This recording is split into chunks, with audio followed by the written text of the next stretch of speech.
नमस्कार। चलिए सीधे चलते हैं एक ऐसी पौराणिक कथा में जहां अमर होने की एक जिद है, जानी दुश्मनों के बीच एक अनोखा समझौता है और एक ऐसा महासंघर्ष है जिसने ब्रह्मांड को हमेशा के लिए बदल दिया। आइए इस महागाथा की परतों को खोलते हैं। जरा सोचिए तो, क्या होता है जब दो सबसे बड़े दुश्मन यानी देवता और असुर एक ऐसे काम के लिए हाथ मिलाने को मजबूर हो जाएं जिसे कोई अकेला कर ही नहीं सकता। तो फिर नतीजा क्या निकलता है? यही इस कहानी का सबसे दिलचस्प सवाल है। तो कहानी शुरू होती है एक बड़े ही अजीब से गठबंधन से। देवता और उनके कट्टर दुश्मन असुर अपनी सदियों पुरानी दुश्मनी को कुछ वक्त के लिए भूल जाते हैं। और क्यों? क्योंकि लक्ष्य एक ही था, अमरता का अमृत यानी अमृता हासिल करना। और इनका प्लान, अरे कोई छोटा मोटा प्लान नहीं था, एक महायोजना थी। उन्होंने ठान लिया था कि वे पूरे क्षीर सागर का मंथन करेंगे ताकि उससे हमेशा जिंदा रहने वाला अमृत निकाला जा सके। ये एक ऐसा काम था जिसकी किसी ने कल्पना भी नहीं की होगी। हाँ, पर इतना बड़ा काम करेंगे कैसे? मतलब इतने विशाल सागर को मथने के लिए एक वैसी ही विशाल मशीन भी तो चाहिए होगी, है ना? तो इस महाकाम के लिए चुना गया विशाल मंदार पर्वत को मथनी के तौर पर, और इसकी ऊंचाई 11,000 योजन। अब आज के हिसाब से अगर अंदाजा लगाएं तो ये करीब 96,000 किलोमीटर बनता है। सोचकर ही दिमाग घूम जाता है। तो ये पूरी मशीन थी कैसी? कमाल की थी। मथनी बना मंदार पर्वत, रस्सी बने नागराज वासुकी, और इस पहाड़ को अपनी जगह पर टिकाए रखने के लिए खुद भगवान विष्णु ने कूर्म यानी कछुए का अवतार लिया और उसे अपनी पीठ पर थाम लिया। और इसको खींचने वाले थे देवता और असुर। तो जैसे ही ये मंथन शुरू हुआ ना, बस चारों तरफ उथल-पुथल मच गई। नागराज वासुकी के मुंह से जहरीला धुआं और आग निकलने लगी। बेचारे असुर तो झुलस गए। लेकिन मजे की बात देखिए, यही धुआं ऊपर जाकर बादल बना और देवताओं पर पानी बरसाने लगा, तो उन्हें बड़ी राहत मिली। क्या गजब का नजारा रहा होगा। और ये मंथन कोई ऐसा वैसा नहीं था। जोर इतना था कि समुद्र का खारा पानी पहले दूध के सागर में बदल गया और फिर घी में।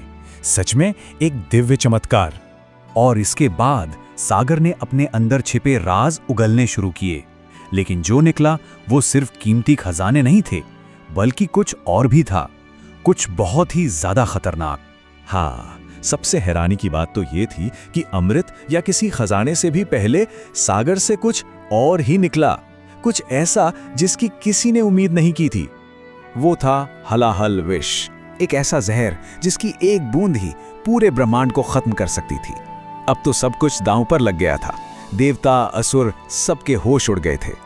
जब कोई रास्ता नहीं दिखा तो सबने भगवान शिव से प्रार्थना की और उन्होंने पूरी सृष्टि को बचाने के लिए उस महाविष को पी लिया।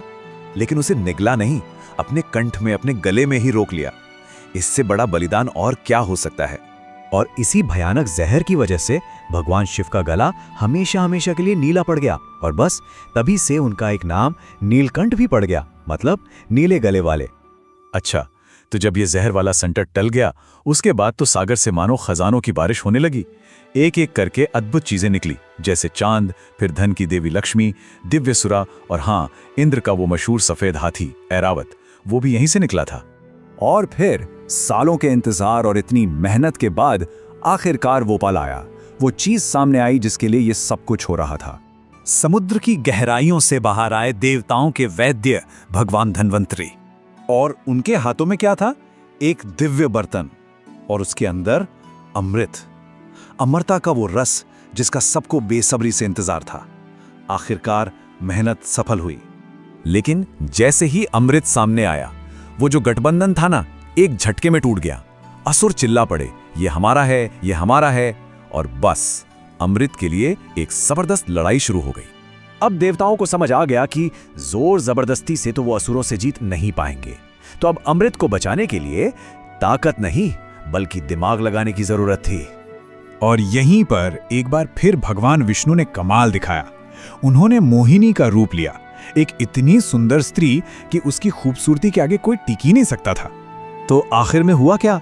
मोहिनी ने अपनी खूबसूरती से असुरों को ऐसा मोह लिया कि उन्होंने खुद ही अमृत का बर्तन उसे दे दिया, और मोहिनी ने भी बड़ी चालाकी से सारा अमृत सिर्फ देवताओं को पिला दिया, और असुर बस देखते रह गए। तो इस तरह देवता अमर हो गए और ये लड़ाई खत्म हुई। लेकिन ये कहानी अपने पीछे एक बहुत बड़ा सवाल छोड़ जाती है। क्या किसी बड़े अच्छे या ग्रेटर गुड के लिए छल कपट का इस्तेमाल करना सही है? ये एक ऐसा सवाल है जिस पर आज भी सोचा जा सकता है।